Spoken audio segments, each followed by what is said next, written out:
25 schools in the Midlands area of England are now under investigation after what is known as the Trojan Horse document came to light. Officials from the Office for Standards in Education have launched an inquiry into the schools in the area. 6 of those gave rise to what the office calls serious concerns, which include allegations that staff were appointed on the basis of their religious beliefs, ousting non-compliant heads and governors and running the school on strict Islamic principles. Anonymous reports have also claimed that boys and girls have been segregated in classrooms and assemblies. Sex education has been banned and non-Muslim staff have been bullied.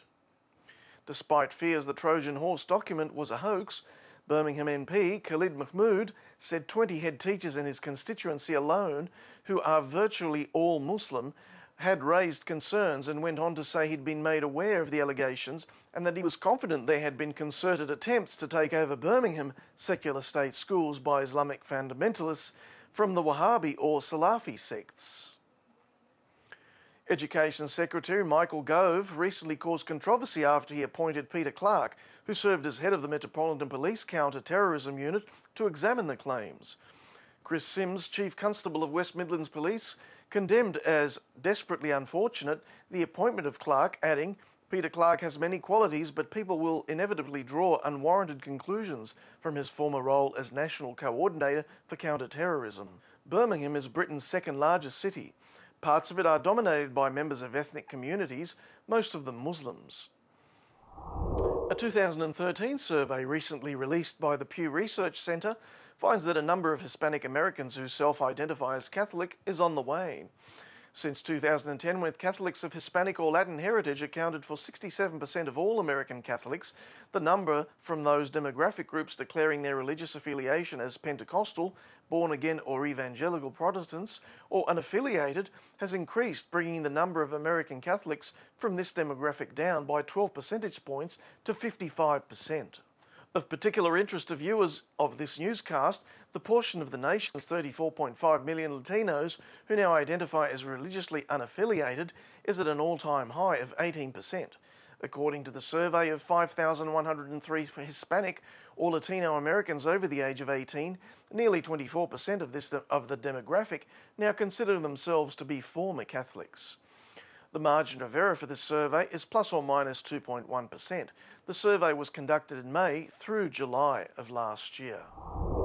In a continued culture war in modern Israel, the nation recently passed a controversial law that would gradually bolster military enlistment numbers among ultra-orthodox Jewish soldiers, and as the Huffington Post reported recently, the new legislation could signal a historic shift in those known in Israel as the Haredim.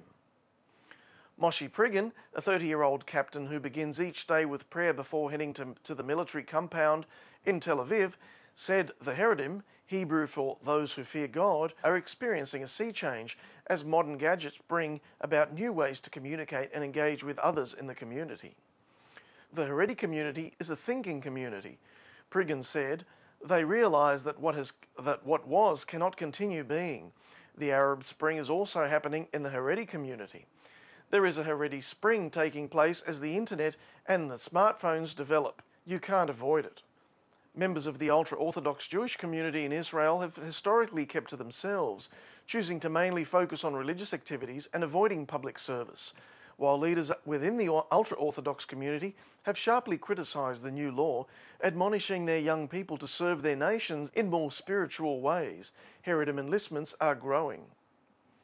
More than 1,800 Haredi men joined the military last year, up from about 288 in 2007, according to the military.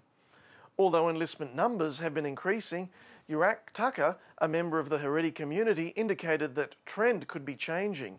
Things were changing quietly behind the scenes, but now it is a war, Tucker said. But for Priggen and his fellow Haredim symbolise a new future inside Israel. "I tell my son that Daddy is protecting the people of Israel. Daddy is doing what is needed, and that is what is important," Priggen said.